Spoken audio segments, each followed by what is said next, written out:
I'm Jim Knight, co-founder of the Instructional Coaching Group, and you're listening to Coaching Conversations, where I talk with coaching experts from around the world so that all of us can learn better ways to make an unmistakably positive impact on the people around us. I'm really thrilled to be having this conversation, and I thought I would put you to work right away and have you introduce each other because you know each other much better than I know the two of you. So would you be so kind as to introduce each other? What an interesting invitation. So my friend Andy Hargreaves is an absolutely fascinating scholar, friend, and human being. He is a visiting professor at the University of Ottawa in Canada and a research professor at Boston College in the USA. Among his many characteristics, some of the more interesting are, first, his undying passion and support for the Burnley Football Club. If you ever want to hear an intricate history of Don't Burnley, broadcast this. just have a pint with Andy. Second of all, he loves karaoke. So if you want to go out in the evening with him and hear him belt out "Sympathy for the Devil" by the Rolling Stones, he's always up for that. Third, he is a very devoted grandfather. He has 5 beautiful grandchildren who he loves so much and would do anything in the whole world for.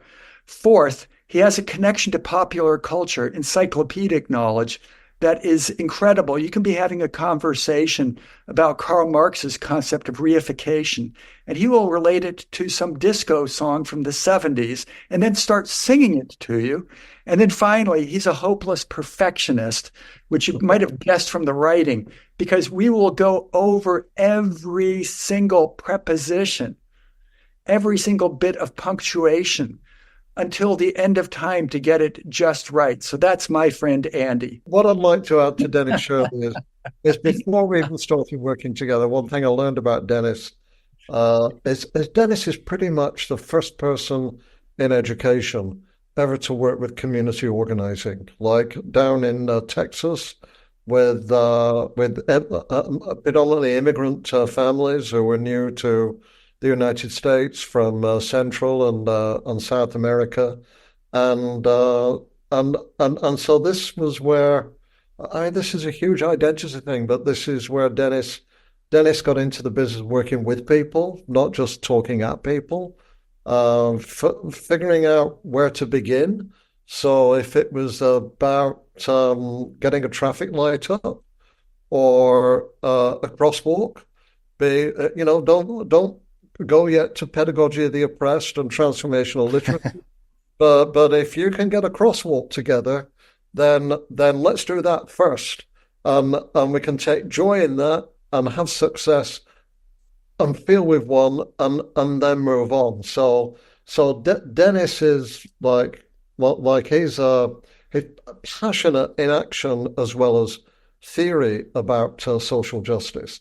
But really, I should never have started working with Dennis because every time I get in with a group somewhere, I'll begin working with them, and they like me. They come to like me, and they respect me, a bit like you, Jim. I think mainly, and then I introduce them to Dennis, and then it's hopeless from then on because although they like and respect me, they absolutely love Dennis. They, men, women, all genders and species.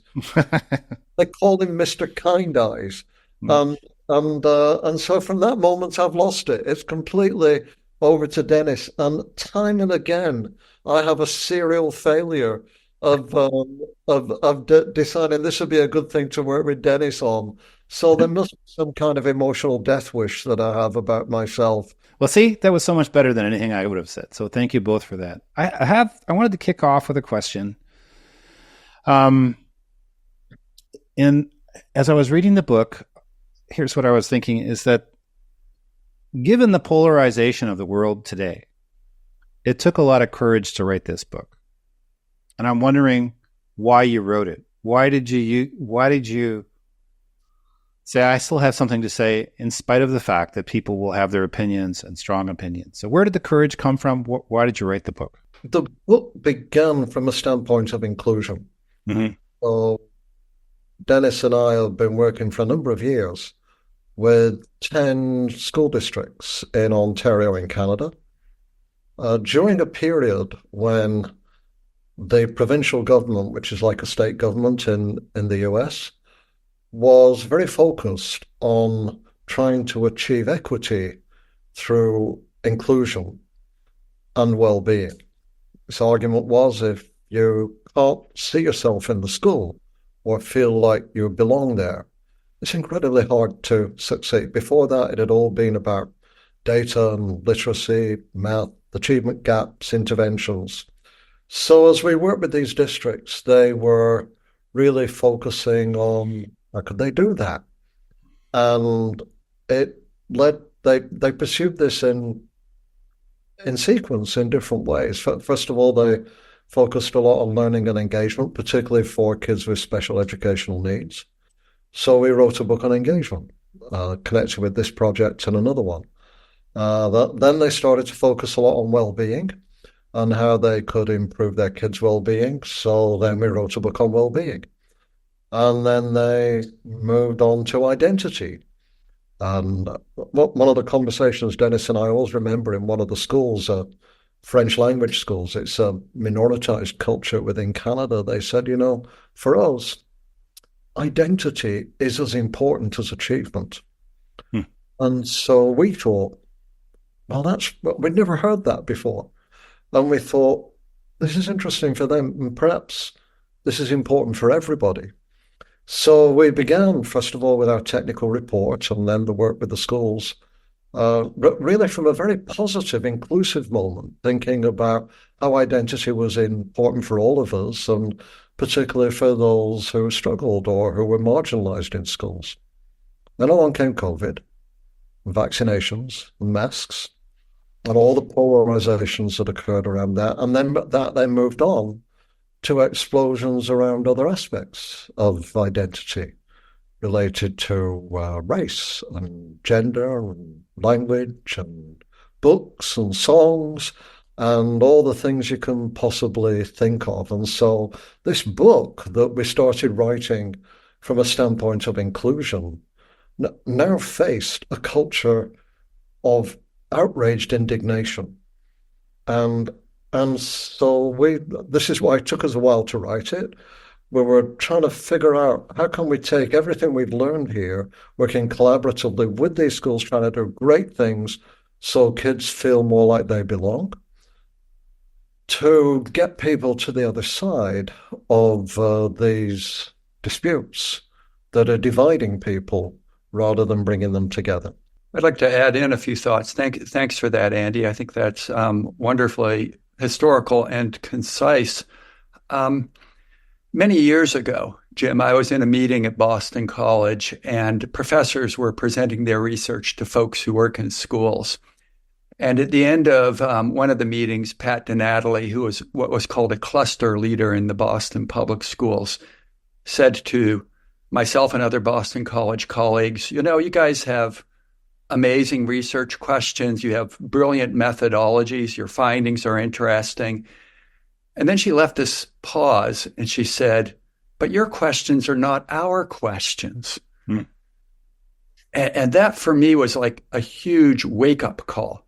And I know that you promote dialogical coaching, Jim, and that's beautiful because a big part of dialogue is listening. And so after that encounter with Pat, I swore that for the rest of my life, I was going to listen to what colleagues in schools are working on and what they consider to be really important. That for me was a big prompt to work with Andy, who is a prodigious workhorse. But I think that part of the impact that we have been able to have together and apart has to do with listening to what people in the schools are working on. And even if we had never written a book on engagement or a book on well-being or a book on identity, try to take them seriously and to try and look at what they're working with and then try and look at classical and contemporary theories and see, okay, what's going on in this age? And in the book, we work with the distinction. We say that we're moving from an age of achievement and effort into an age of engagement, well-being, and identity. And when we present that to folks in the schools, they're often like, yeah, we are. That's really interesting. Okay, we got to get the kids engaged. Nobody is a high achiever if they're not engaged first. Okay, nobody. So we got to get the kids engaged. If our kids are struggling with anxiety, they're not going to be able to work with the material. So we got to make sure that there's a minimal level of well-being. And if they have a sense that they don't know who they are, that they're in a crisis of identity, that also will impede their learning. So I think that part of the challenge, and now I'm speaking to researchers, but also to coaches, school leaders, anyone, is to really pay attention to what's going on on the ground in the schools. And then if we listen, the students are happy to tell us. The students are happy to tell us, well, I'm struggling with well-being, or I want to have some spaces in the school that I can go to where I can meditate, or some places where I can go outside and go for a walk, and I want to see some part of my identity reflected in the school. It doesn't have to be all of it, but some part of it. So I think that the courage that Andy and I found to work on the identity book came from a responsibility of being loyal to what students and educators were telling us. And by the way, there were many times when we asked ourselves, should we get out of this? Is this too hard? Or are we putting our hands into a hornet's nest here? I would say that in general, we have had a very warm response from professionals. I've also presented to high school students who really like to discuss issues around identity. So I think that there is a hunger for that, and that we have to make sure that we create those good spaces for deep and meaningful dialogues to occur in schools. And that's part of what prompted us to work on the book. And as we're getting close to the end of this, we really started to get to learn that identity is not just about them, the others, but identity is something, it matters to all of us, really. So close to them, we found ourselves in Norway writing at the same time. So we're two guys appearing in hotels and taxis and various others, and people say, oh, what are you doing here?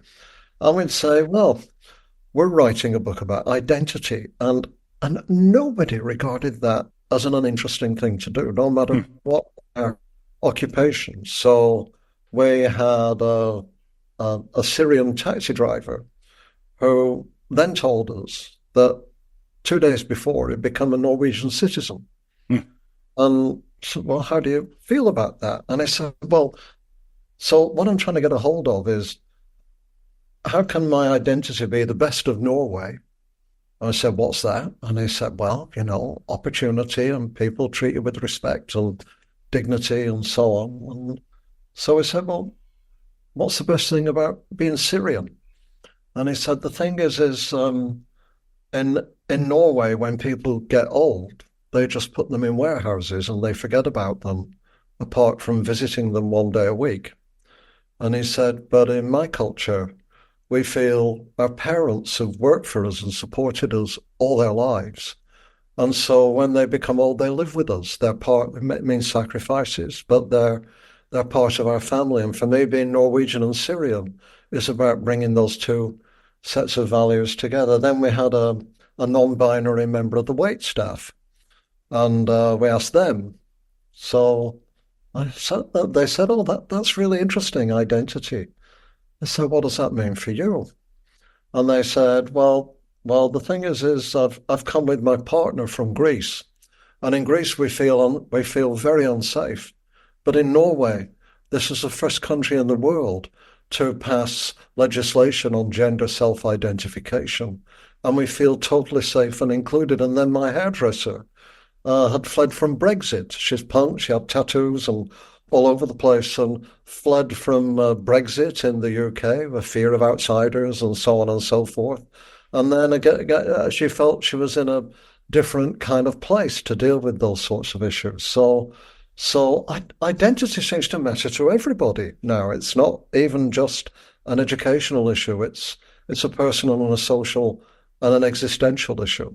It is fascinating, without question. That's why I just absolutely love the book. I had a experience with a researcher who's a good friend of mine that I like an awful lot, and I was showing him a video of a coach setting a goal with a teacher, and the teacher's class was quite out of control, and if you want to use that language, the kids weren't on task, they weren't really engaged in the learning, and so they set an engagement goal, and the process was where the teacher just answered questions and said, well, this is really what I'd really like to change. This is what I'd like to see for my kids. They're now doing this. I'd like it to look like this.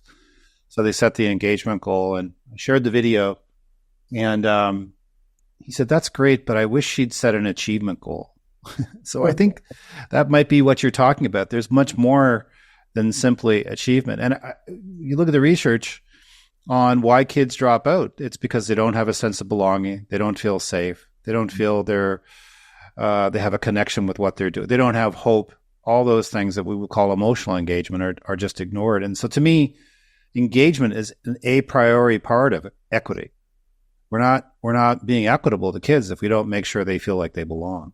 So, and I think about identity in terms of professional development and how the way we communicate, if it becomes an identity conversation, it interferes, but I hadn't looked at it anywhere near what the sophistication you've used. So my next question, just so we have a shared vocabulary, how would you define identity? What do we mean by identity?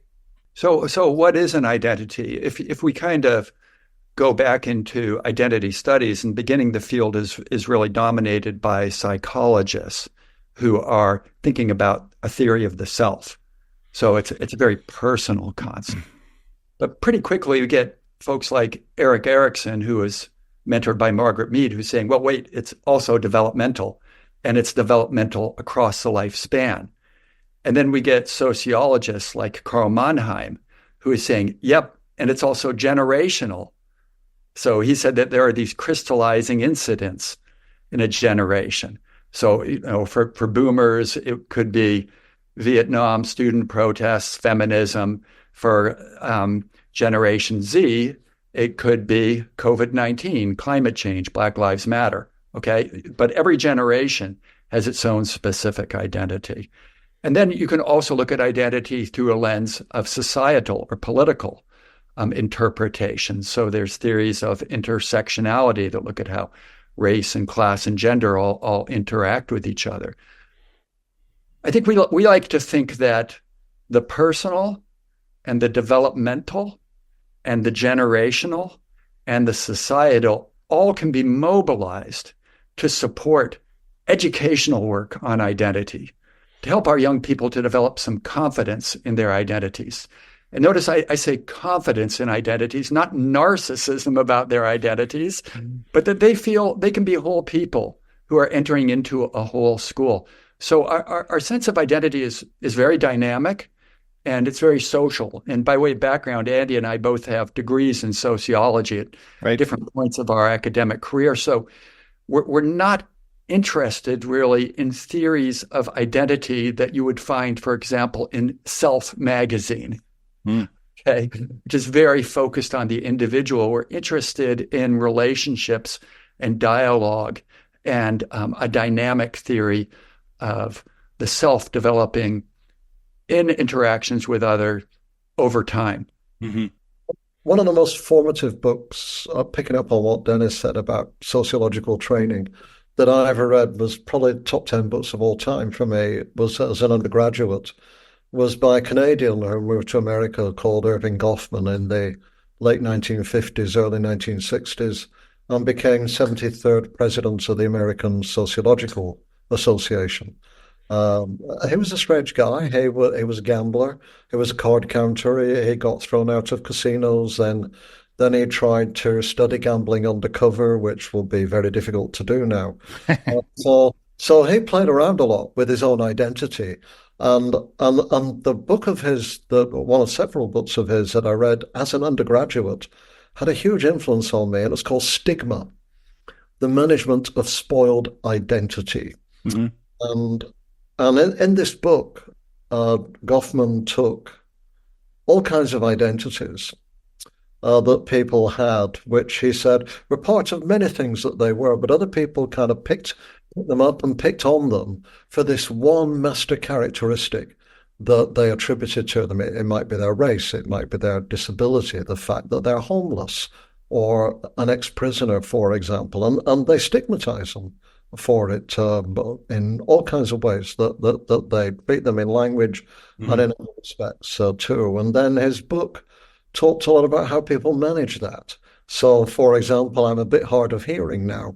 And how do people who have hearing loss manage their hearing loss? Well, sometimes you try to disguise it. Sometimes you adopt other strategies where you become more competent. So if you have hearing loss, if you go to a party and talk all the time, you never have to listen.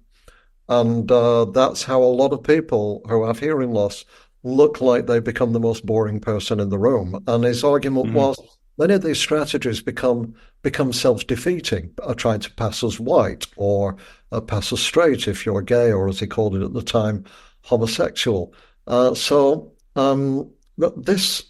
This, I think, even from this point, I started to think a lot about what it's like to not be me, or to not even be like me, but what is it like to be someone else who lives in this kind of world? And identity helps us get at that. It helps us understand what it means to develop our own identity, including, your own work, Jim, like people's professional identity, people's line of work, what it means to be, a teacher or a professor or a coach, for example. But in doing that, also to be very attentive to identities that are different than ours and how we can create a bridge between those rather than set up a barrier between them.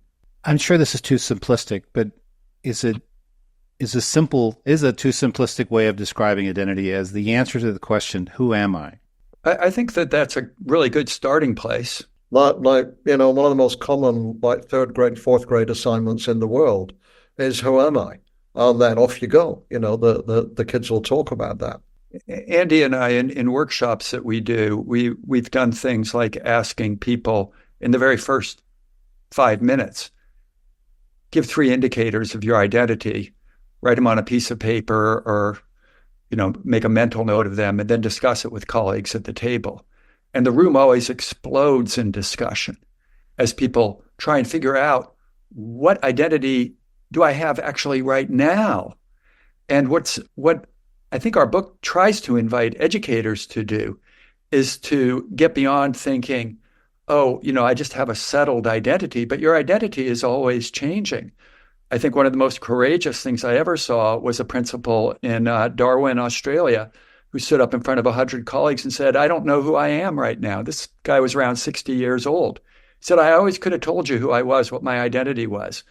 But I feel like everything's shifted in the last few years. Now, that could be really exciting because that kind of confusion can be a prelude to growth. But it does indicate that identity issues don't really go away. They're always with us.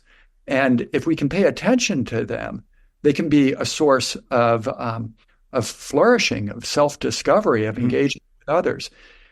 If we ignore them, however, and repress them and get stuck in them, then they can be exploited. Our identities can be exploited. And that's part of the problem I think we have with schools and society today. In the 19th century and before, nobody thought about identity. Like you were born in a village, you grew up in a village, you probably married somebody, you didn't question what gender you were in the main. Not totally, because Shakespeare plays around a lot with that, for example, in Western literature. But mainly, you were who you were, you lived where you lived, and you married what was available.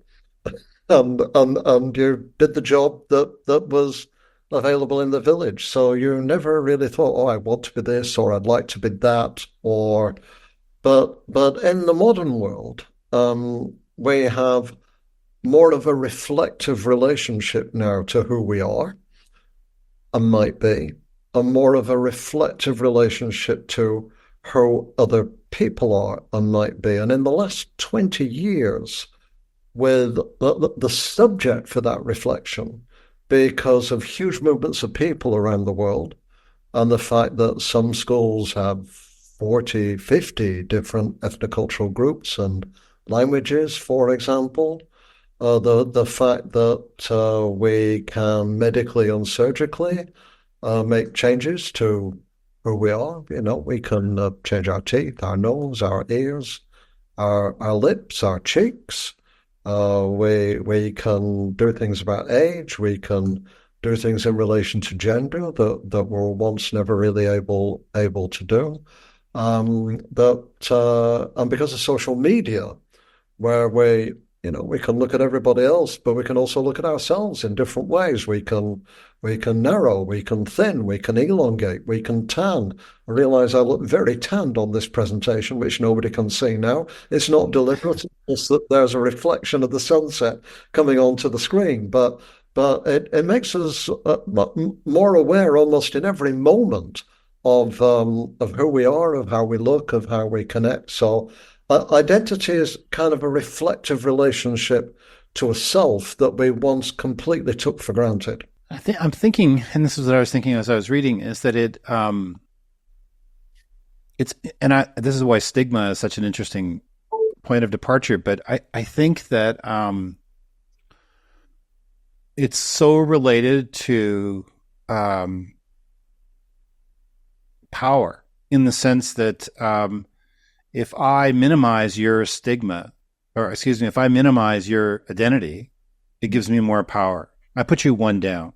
And you can see it, like in your book, you talk about the importance of recognizing all kinds of workers as employees, not just professional, and they all deserve the same kind of respect. And, that's a small example of it. And you can see it in terms of bullying and abusive people of any kind of identity, really. And so it seems one of my issues is moralistic judgment. How moralistic judgment immediately kills intimacy and it kills the opportunity for learning.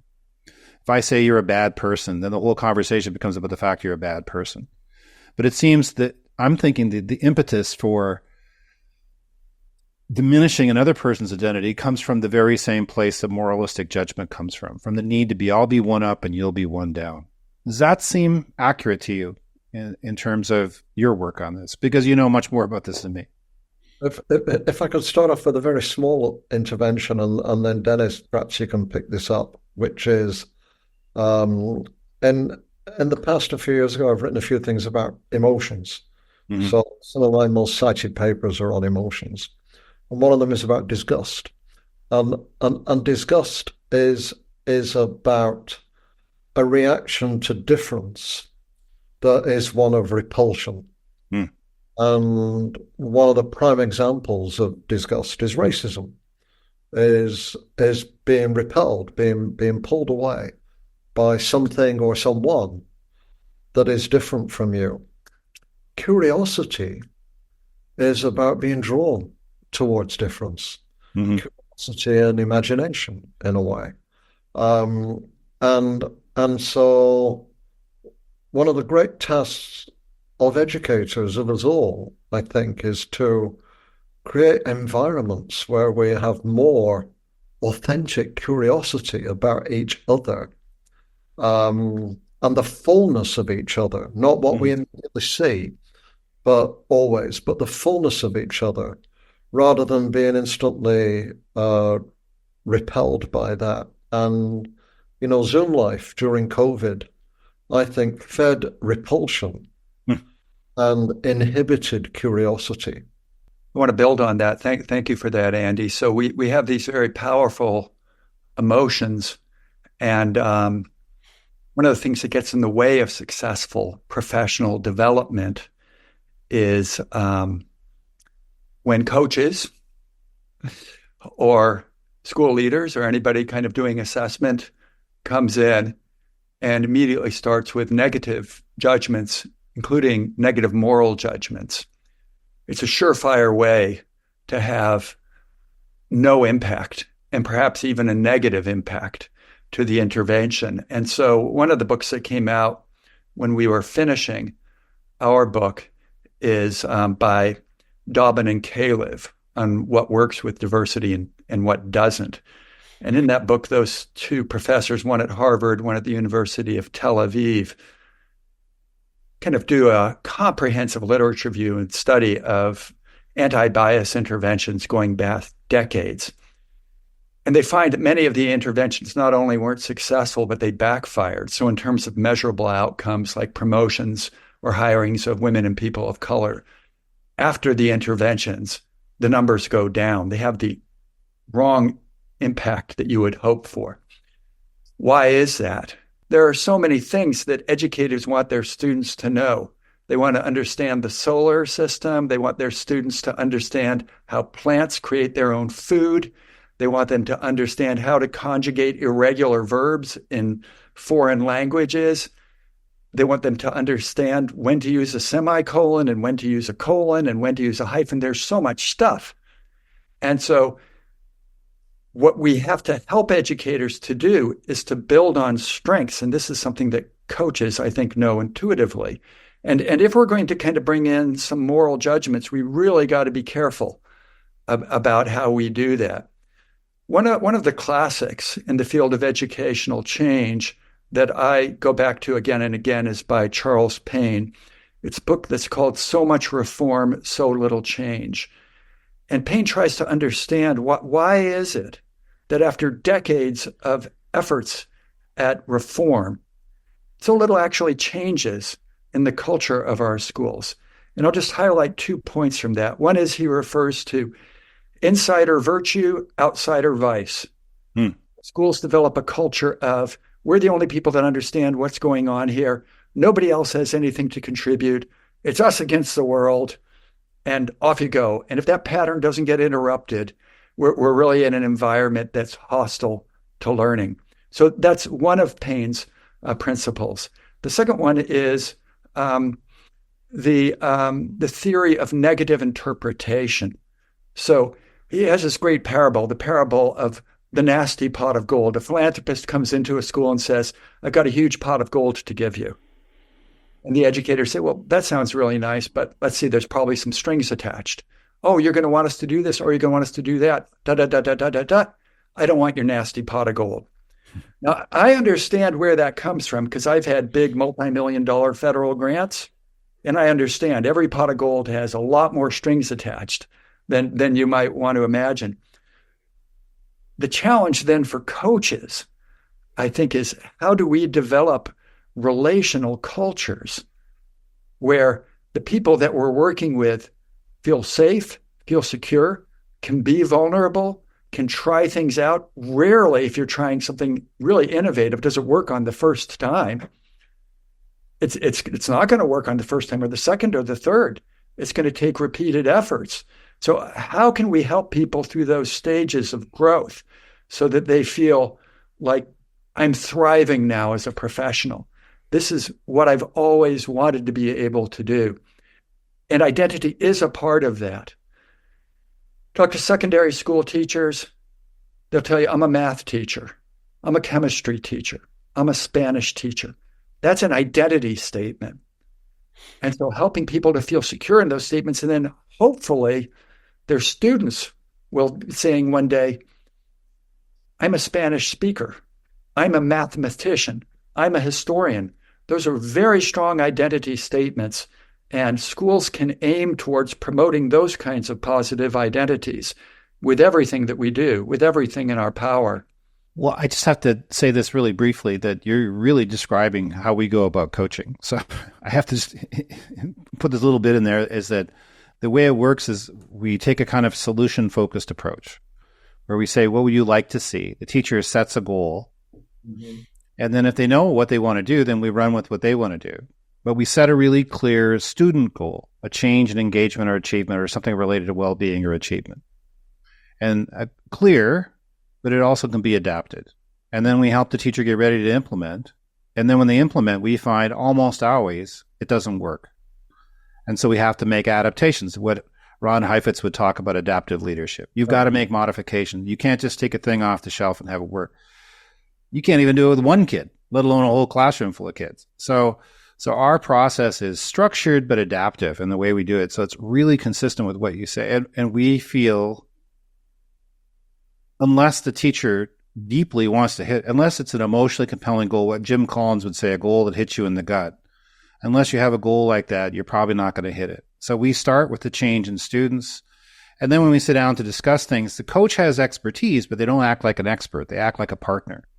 They say, well, I can share some things. You know, Edgar Schein talked about this in Helping. You never say, well, here's one thing I can do. You say, here's a bunch of, and another big influence would be motivational interviewing. I'm trying to give you 20 years of research here in 1 minute, but we're very like motivational interviewing, where we say, well, let's look at the options, where you drive the process, but we're not doing it for trivial stuff. We're doing it to do something that'll have a unmistakably positive impact on kids. A year later, they will be different because of this goal we set. And we don't think you'll have that kind of change unless the teacher drives it, unless they're there. And then once they know what they're going to do, we have expertise, but we only share where it's helpful, and we never impose it. We say, here are some options. Which one do you want? And if they pick something that's not going to work, it's going to come out in the process. The process will take care of it because they're driven to have that change. So it's very consistent with what you're saying, I think, in terms of what we found out about change as we move forward. But I wanted to ask you another question. It's unfortunate. This really should be like a 5-hour question, or a 5-hour conversation, but not a 5-hour question. Yeah, but no, you wanted that. Those are the ones that academics ask. That's right. That's right. Well, usually in the discussion part. Does anybody have a question? Well, actually, I'd like to tell you my dissertation. I think I just did that. I have an answer. Yeah. That's right. So here's what I'm wondering. Given how polarized and triggered the world is, how in the heck can we ever have a conversation about race or gender or class? Sometimes it seems like the best strategy is to not say anything. So, I mean, that's a lot of what this book is about. People are terrified of these issues. They're terrified of. So, you know, one case I came across this week is they're terrified if a kid beats up another kid and puts them in hospital, and then it's discovered that. Not discovered, it's known that the kid who's committed the offence is black. And so I'm talking in a Canadian context here, that then, you know, the kid is suspended or whatever the consequence is in a school normally. Then the parents respond, they think this is a case of racism. So then the teacher and the principal get suspended for 8 months while there's an inquiry. And then they bring in an investigator who is also black, who finds that the principal and the teacher did exactly the right thing. There was no racism at all. But for 8 months, everything is put into suspension while all this happens. So a lot of people are afraid, whichever way this works out, a lot of people are terrified of doing the wrong thing, of saying the wrong thing, of using a book that they're not supposed to use, of singing a song that they're not supposed to sing, of making a mistake in how they identify somebody in their classroom.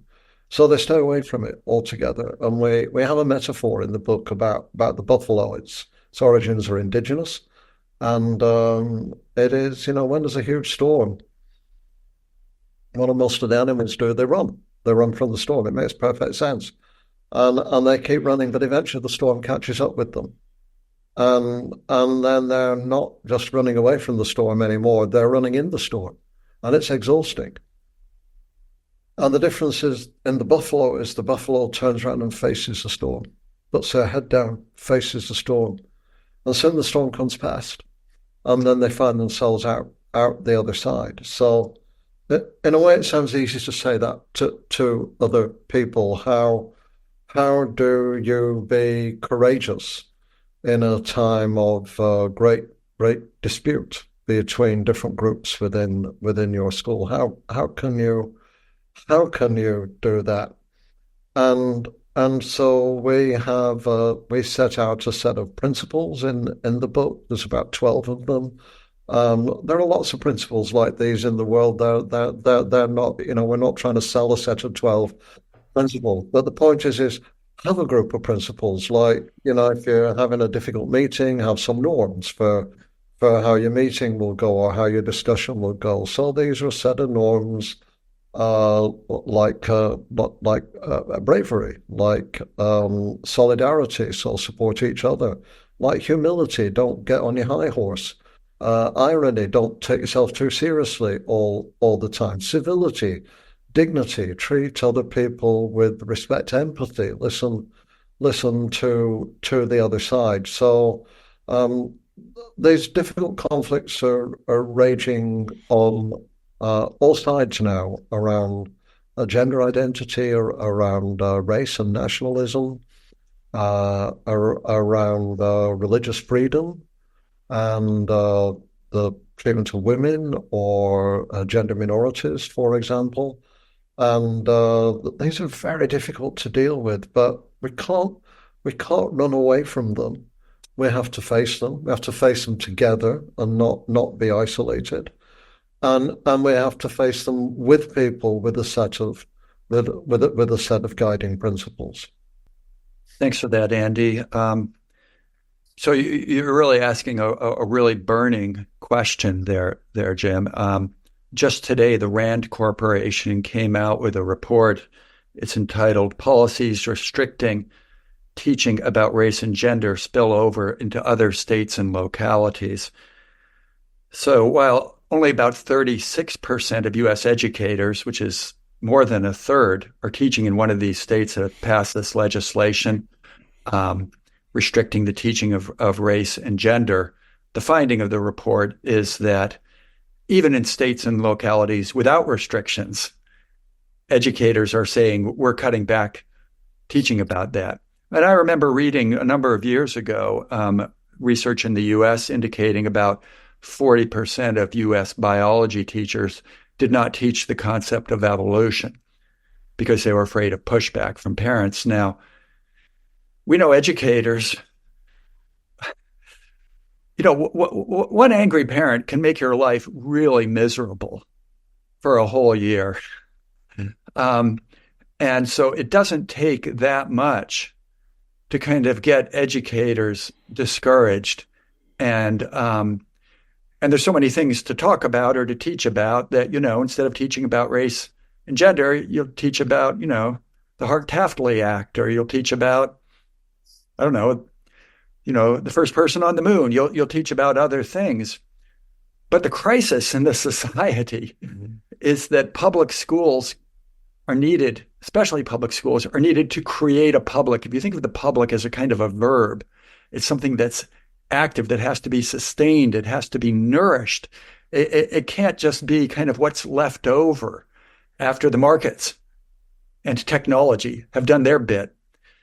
So really, we're in a critical moment now where we need to be having all kinds of spirited debates. The debates have moved off in other directions. They happen in pubs. They happen online. They happen in a lot of different places, but not in the schools. How can this be? How can this be a good thing? One of the things that Andy, really just came out in what you discussed, that case that you presented, it comes out in this Rand Corporation report, is that the leaders at the top of the system are not sending signals that they will support the educators further down. They're not sending the signal, look, guys, I know it's a contentious time. You get in there and you teach about race and gender the best way you possibly can, pulling on all of your professional expertise. And I can't promise I'll back you up in every single case, but I really want you to know, if I can, I've got your back. So there's a crisis a bit, kind of at the very top of the system, with people wanting to dodge these issues. In higher education. Dennis, can I just one? So if we take the converse of the case I described, of course, not everybody knows, but everybody should. Of course, there are wildly disproportionate rates of suspension, exclusion, disciplining as they're applied to black and brown students compared to white students, for example. So when you see an incident like this, there is reason to be cautious. There is reason to question: is this just like a behavior in a response. But help me just take a pause, not an 8-month pause while there's a lengthy investigation, but a pause to bring people together, use that data, use the knowledge, look at it together before we, in the world of social media, rush into an individualistic, legalistic response from which everybody suffers, including the educators. Sorry, Dennis. Oh, no, that's great. Jim, the first 2 pages of the book are entitled Who This Book Is For. And it's really a book, I think, for the exhausted majority. The exhausted majority who want to have conversations, who don't want to shout other people down, nor do they want to be shouted down, who recognize that there are grotesque injustices in our societies that often do fall out lines of race and class and gender, and that we have to confront those unflinchingly. We have to be able to name them, and where appropriate, we have to have the right sanctions in place. However, our gamble, at least I'll put myself out there, and Andy, I know you will too, is that the majority of the people that go into the teaching profession want to help young people to flourish, want to help them to thrive. They're not out there to perpetuate injustices. And that as societies, we really have to figure out how we're going to support them, or we will end up with nobody wanting to go into this endangered profession. And that's not good for anyone. I'm in complete agreement. And I'm feeling that the exhausted majority is a great point to make. And how do you think an understanding of identity could help change agents like coaches be more successful? This is a podcast on instructional coaching. And within the book, we talk about generational identity. Mm-hmm. A big part of coaching is coaching people who are different from you. Usually people who are younger, not always. And so that raises issues about how do we connect with people who experience life differently, even than we did at their age. And then factor into that race and gender and other things about identity. So it raises questions for coaching about how do we coach people whose lives and experiences may, in important respects, be quite different than ours. And sometimes that's just about handing them over to somebody else, I think, who's a bit closer than we are. But whether you reach that point or not, it has to be driven by the mission to support, help, assist, and to be genuinely curious about the differences. Curiosity is it. I think it's Michael Bungay-Stanier, who lives in Toronto. He says, be curious a little bit longer. But curiosity is the driving force. If I immediately dismiss someone because of their name or their identity or some narrow perspective on that person, I'm letting curiosity go. The opportunity to learn is gone. And so I think that's a really, really great point that you have to see the real person, or at least some semblance of the real person, not dismiss the person as a stereotype or a label or something just because of who they are. You have to see something deeper inside there. And the deeper you can go, the more helpful you can be. There's so many parallels with the way I see it. See, I would say a coach will have a hard time fostering trust and being successful unless they work from a place of benevolence. What erodes trust is self-interest. What builds trust is benevolence towards the other person.